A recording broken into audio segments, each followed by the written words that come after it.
We've been doing a series called It's Complicated because life is sometimes very, very complicated. And there's three main reasons we've been talking about that life is complicated.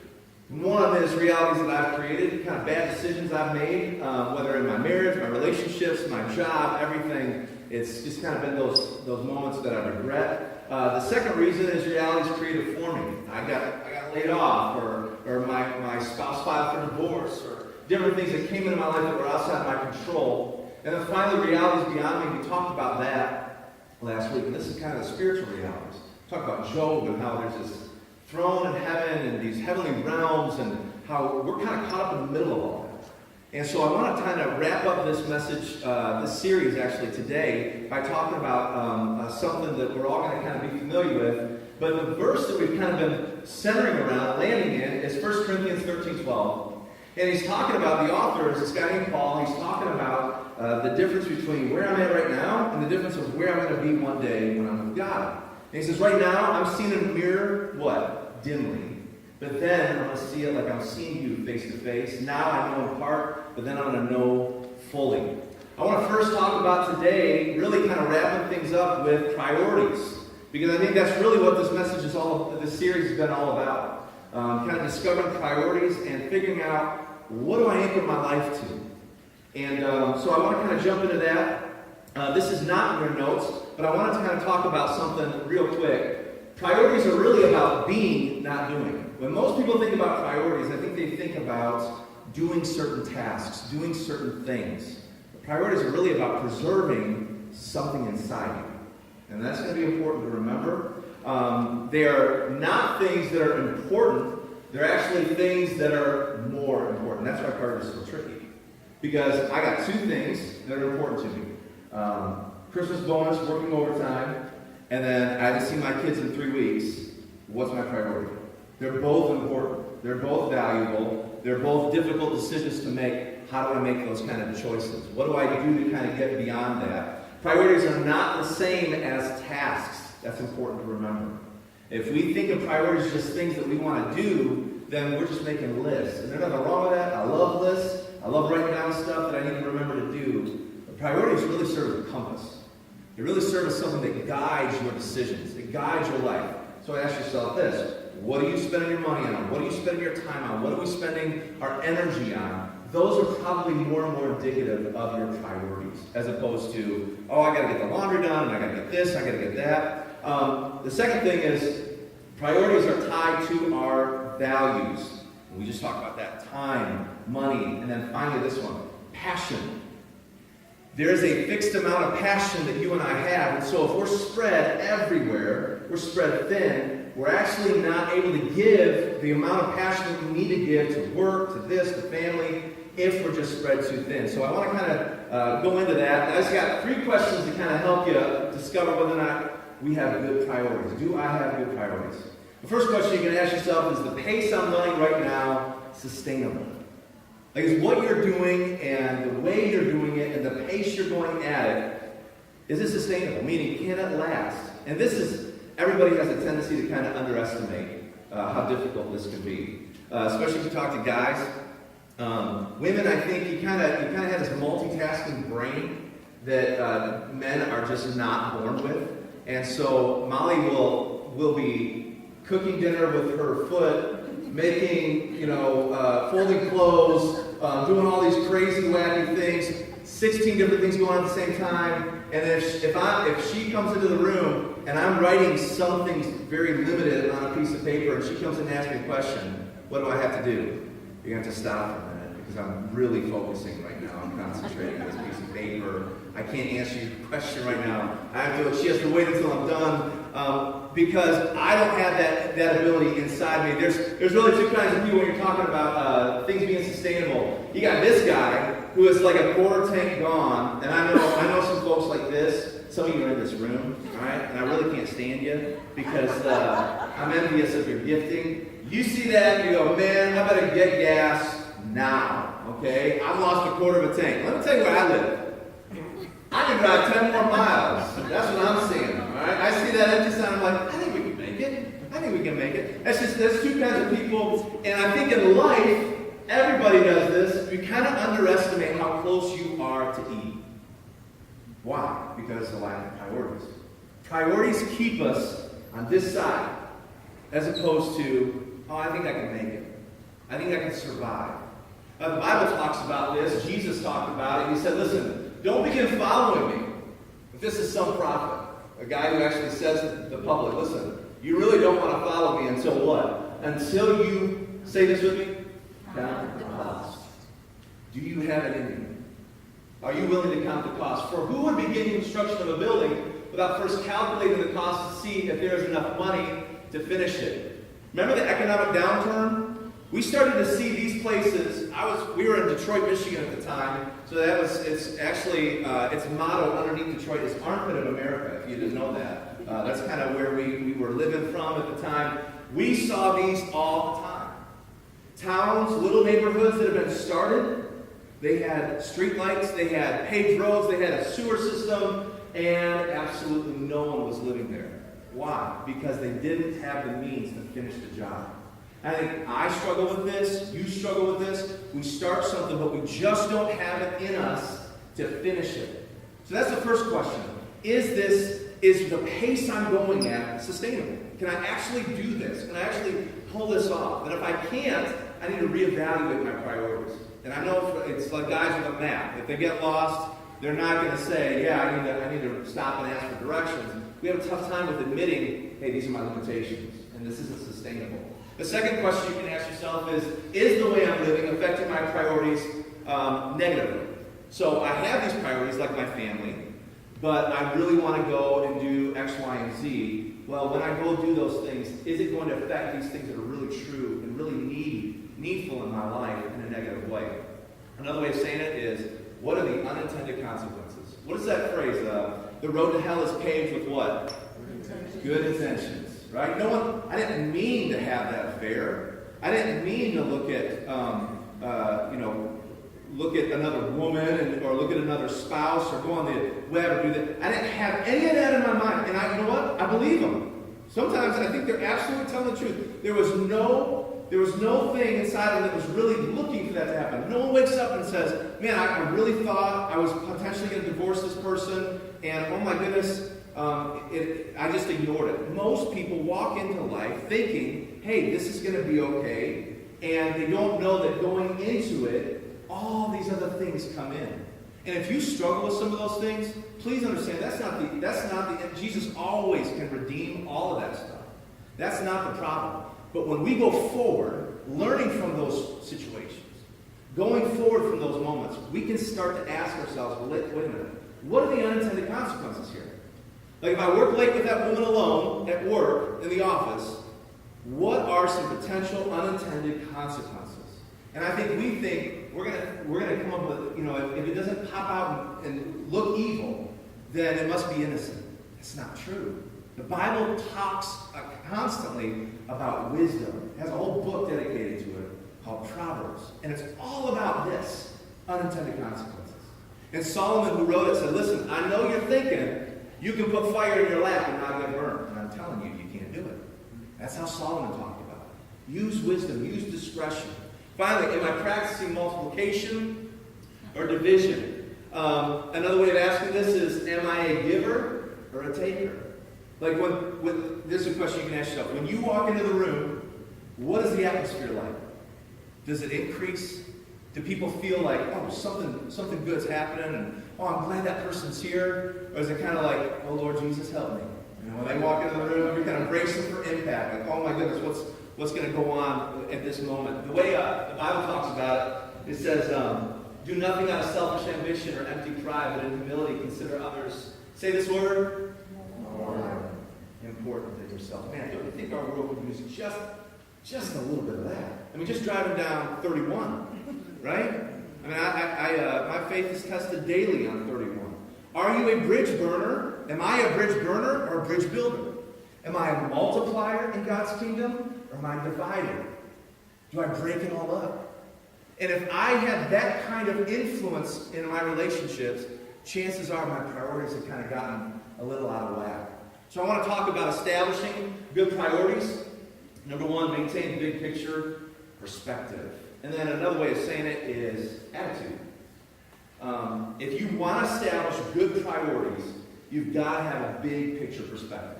You can't just walk into life and get caught up in some of the smaller things. And a lot of us here, we think we're defined by my mistakes. And that's the big lie, that I'm defined by my mistakes. That divorce, or that failure, or that business that went under, or that venture that I tried that didn't work out, then that becomes a defining thing. And the reality is, that's not a defining thing with God. God can use that failure to do a work in your life and mine that completely revolutionizes the inside of your heart and mind. That's what we get with Jesus. So it doesn't matter what your failures are, but many of us are still hung up on my past mistakes. We can't get over, and it becomes part of our identity. And you know what? That's exactly where the enemy wants us. He wants your failures not to be a moment in time where you have given it to God and found forgiveness and found love and acceptance. He wants it to be a marker on your life that you carry the rest of your existence. And that's not God's plan for your life. The key question with this is, am I living in the past or pressing toward the future? Am I living in the past or pressing toward the future? There's a lot of folks who are living their life chasing a ghost, dealing with a ghost in their life, and something that's occurred in their past. Look at what this guy said. We're talking about Paul. He says, listen, I have not achieved perfection. Now, this guy wrote a lot of the New Testament. And this guy was a supremely devoted guy to God. And here's what he says. I've not achieved perfection. But here's what I focus on. Ready? Forgetting the past. Tell your neighbor, forget your past. All right. Thank you, Bob. Appreciate it. Come on. Tell your neighbor, forget your past. Forget your past. And Paul says, and so I do one thing, I forget the past, and I look forward to what lies ahead. In fact, I press on to reach, say this word, the end of the race. What was Paul talking about? What was he focused on? The end of this race. He wasn't looking at what he did wrong in the past. He wasn't looking at his past mistakes. He was pressing on toward the mark. So two things. Forget the past. Focus on the future. You can't fix it. You can't go back in your yesterdays and mend it all. It's done. But you can give that to God, and He can give you a brand new start. Give you a brand new future. And your life can be infused with that energy as opposed to, man, look at all the mistakes I've made. Look at all the failures I've had. And it's everywhere. Folks are carrying this burden. And this is why I think we have depression, some reasons why we struggle with anxiety. I think it's because we had this thing in our past that we've not wrestled with the ground with God. God, I want you to take this from me. The key principle here is actually energy transformation. It's something that, basically you can't control all hostile things coming into your life.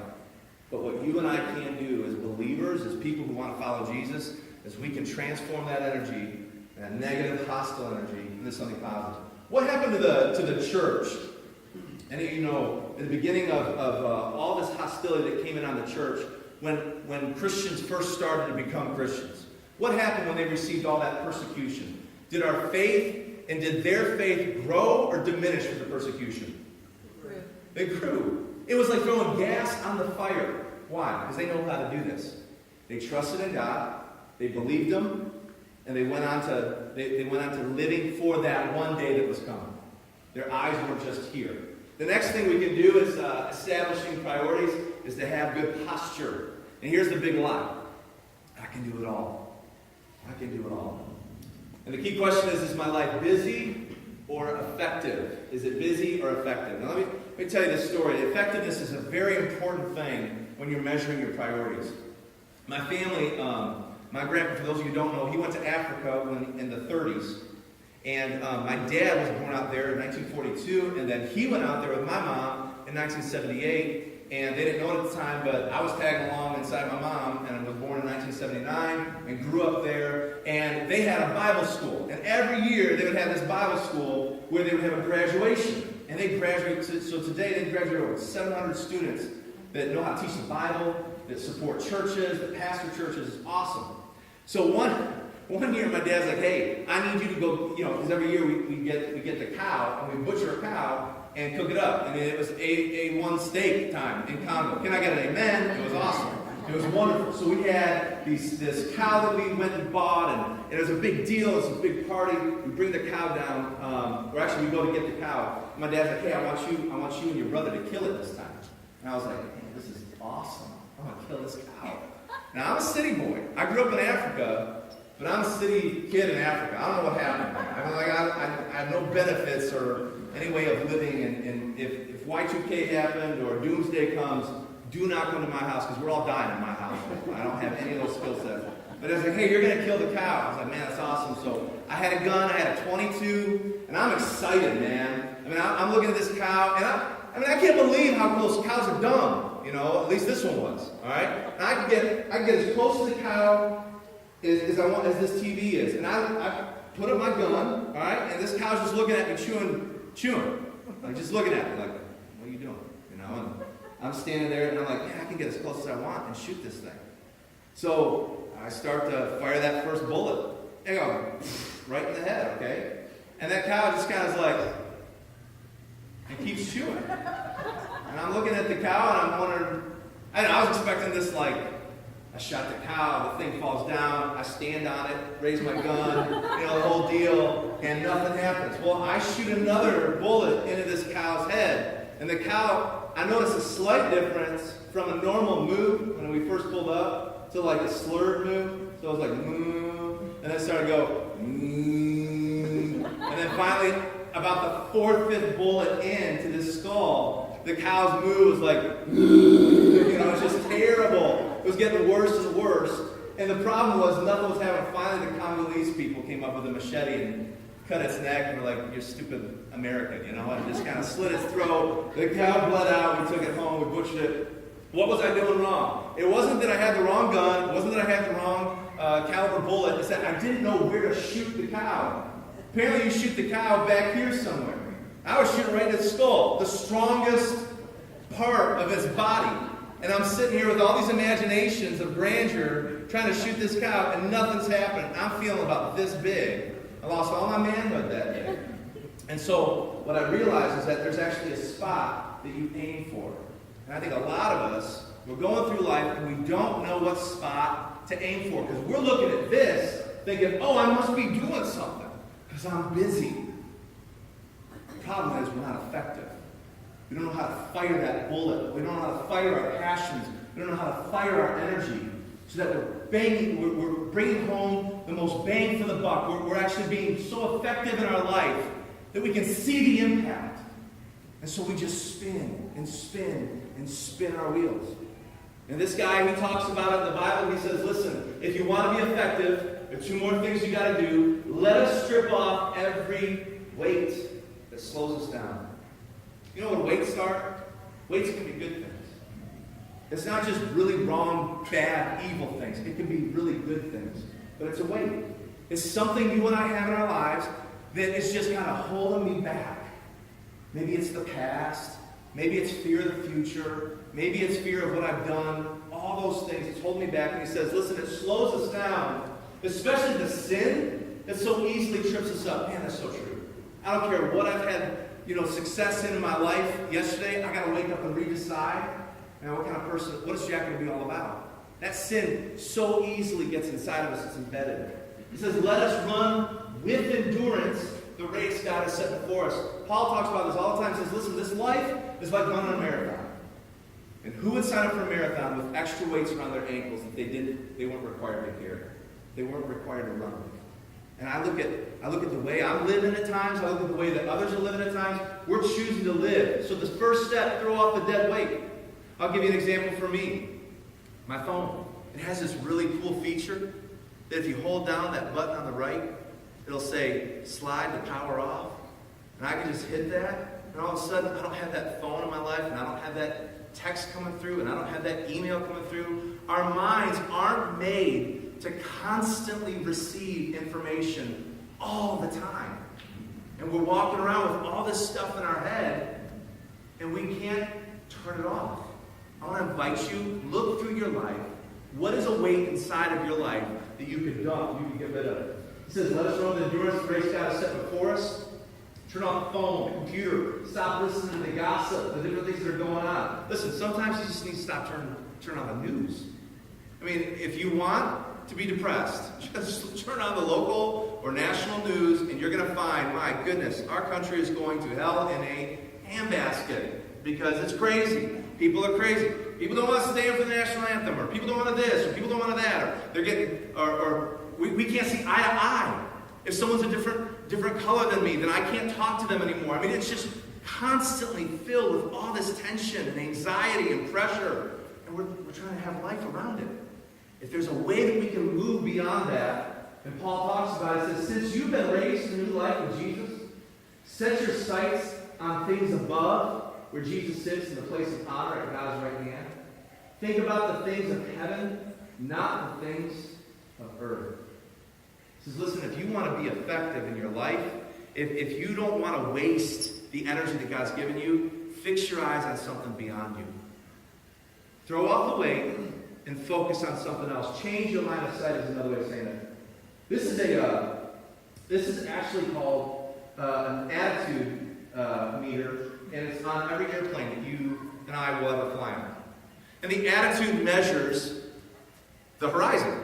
And the thing that you measure, this cross, is really the center of the plane. And when you're flying, it's so subtle. My dad was telling me this. My dad was a former pilot. When you get into cloud coverage, you can actually flip the plane upside down, and pilots don't even know that it's upside down. All of a sudden, their pens are over on the side wall or on the ceiling. And they're like, why is my pen upside down?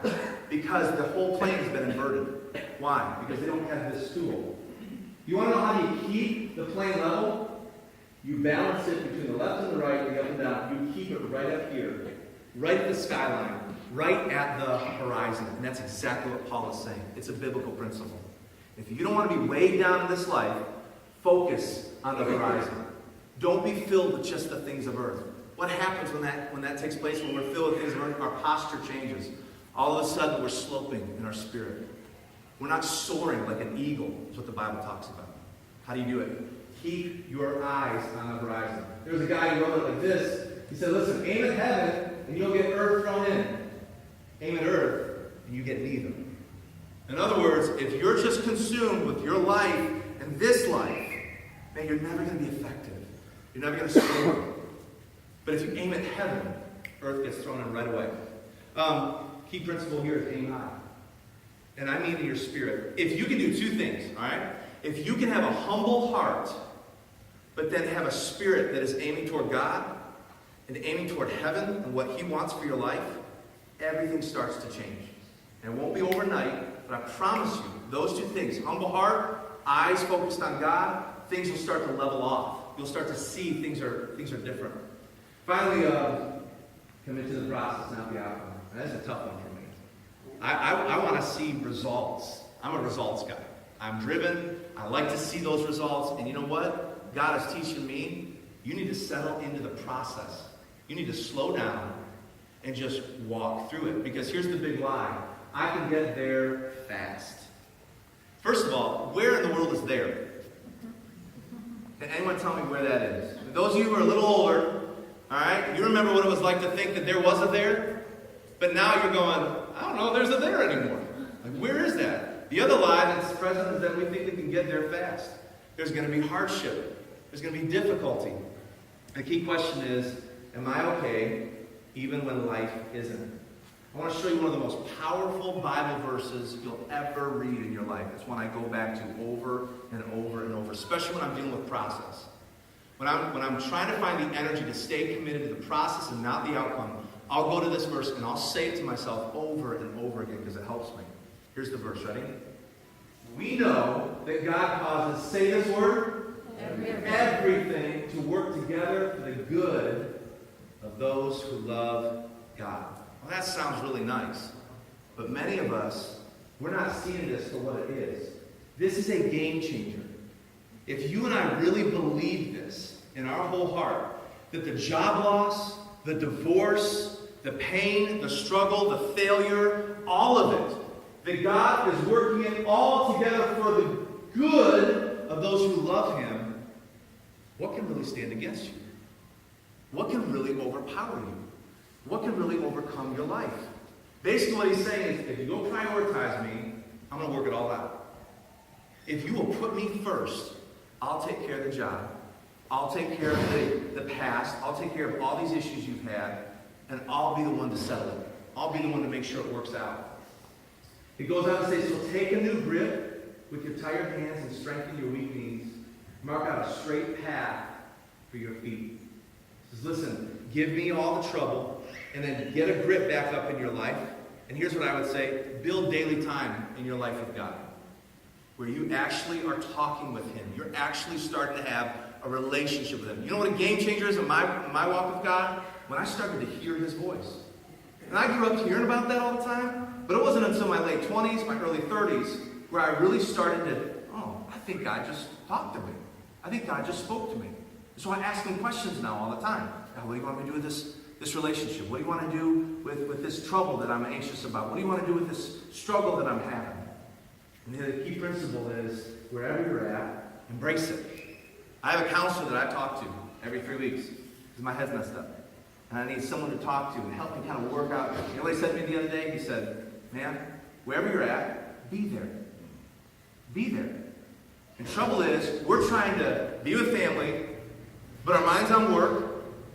We're saving for our future. We're doing this, we're doing that. All these different things are going on in our minds, so we're never what? We're never present. Do I have these priorities in my life? Here's the one thing I would say to you. Prioritizing my relationship with God is where it all begins. Here's how people usually look at priorities. Well, this is my priorities. God, my family, and this, or whatever that might be, work, whatever it might be. That really isn't the biblical idea of priorities and how to have them. Priorities are built around one single idea.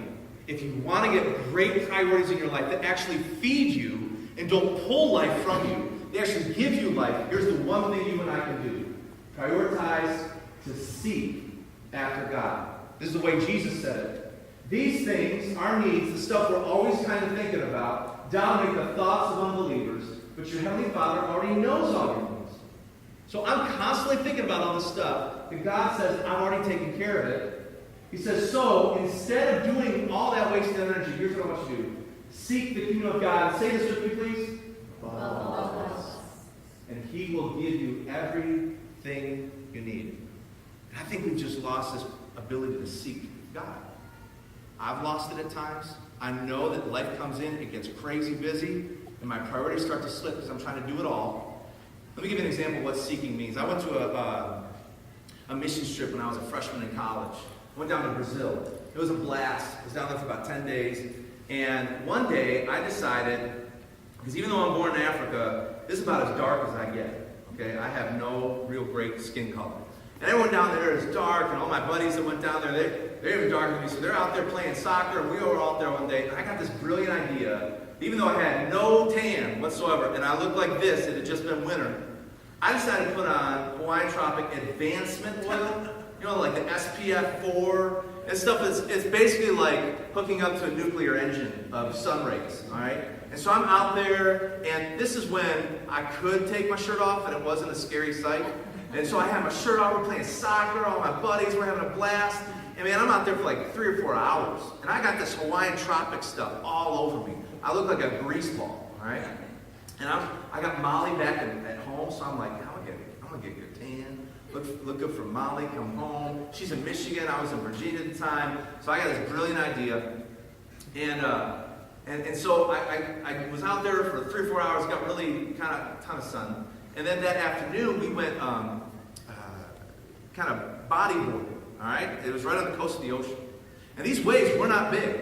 I swear these waves were not big. So I'm like, man, that guy can do it. I can do this, you know? Let's go out there. So I bodyboarded this wave. And I don't know what in the world happened.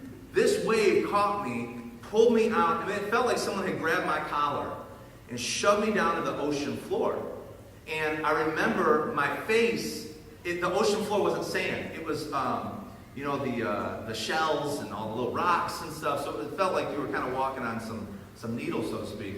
Smashes my face into the floor of the ocean. And then it flips my body in some weird contorted way. And I hear my neck go, pow! And I thought I broke my neck.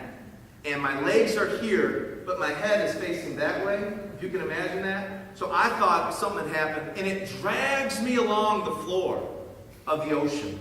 All right, and I come up, and I'm so disoriented, I can barely walk. And I come up, and my whole face, the left side of my face is gone. I mean, it's just, everything had been ripped off. And I walk up, and all my friends are like, dude, what happened? What's going on? And I said, man, I don't know what happened. I just got totally manhandled by the ocean. And so I go into rest, and then later on that night, before dinner, I start to feel sick, like nauseous. Because remember that morning I was out in the sun, and I'm like, man, I can't even think about food. I'm too sick. It's gonna make me sick to my stomach if I go. So I stay the night. I wake up, and no lie, I get up in the morning, and I hadn't seen myself yet. And I looked in the mirror, and I almost screamed, in terror of what I looked like. My face was gone. And then I looked down at my stomach, all right? And my whole, part of my chest, all the way down to my belly button was one giant boil from that sun. Because I'm an idiot and I put that Hawaiian Tropic stuff on, all right? So I had this just terribly painful boil. My face is all gone, and we have to fly out the next day. So I'm like this at the airport, sitting down in the chair, trying not to move, and it's a 9-hour flight to Washington, Virginia. And, I get back to college finally. And what I couldn't stop thinking about? I could not wait to get home and see Molly. That's what I cared about. So I get in my car, and I start driving to Michigan. My face is gone. I got a giant boil. And I run out of gas in Ohio because I only have $40. So I had to beg, borrow, almost steal, but beg and borrow to get just enough gas money to make it home. When Molly finally saw me, I looked like Swamp Thing. I mean, it was terrible. She's like, I don't know if we should be hanging out together as much as we are. But I was so ready to see her. Because why? Because my heart was with her. And I didn't care if it was dragged through the ocean floor, if my whole body had been a boil. I didn't care if I had to walk back to Michigan. I was going to find her because I was seeking to be back with her. And that is just a human relationship. The Bible says that we should be seeking God with our whole heart above all else. And when you really want something, guess what you'll do? You'll go through pain. You'll go through difficulty. You'll go through struggle. You'll go through all sorts of challenges. Why? Because you want that thing. You want that thing. And when we give our mindset that kind of view on how to seek God, guess what happens to the rest of our life? Guess what happens to my marriage when I'm just seeking after God? I'm not even trying to fix my marriage. Guess what happens to it when I seek after God wholeheartedly? All of a sudden, that relationship starts to get less strained. And what happens with my children? Man, it doesn't take away all the trouble, doesn't take away all the challenges, but I have peace for everything that comes into my life. How do I know this will work? How do I know that if we seek God above all else, He'll give me everything that I need? There's a great passage in 2 Chronicles talks about this. It says this. I'm going to wrap it up with this one. It says, the eyes of the Lord seek.